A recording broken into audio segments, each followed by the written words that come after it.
மட்டிக்கினாரு ஒருத்தரு, இவரை காப்பாத்தணும் கத்துரு.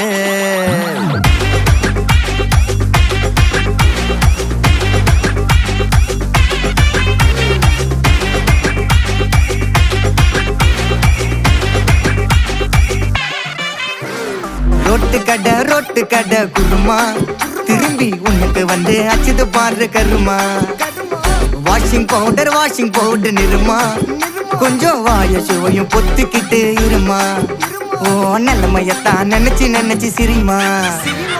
தக்காளி பிசிக்கி தொட்டு மொக்க வாங்கிட்டடா செவுத்த போய் நக்கு. ஐபிஎல் கப்பு நான் வாங்கி தரேன் லாலிபப்பு சப்பு. நீ சோத்தல தான் போடுறியா உப்பு. அப்போ இப்படி இருந்த நீ இப்போ இப்படி ஆயிட்ட, ரொம்ப மாசு காட்டினவ.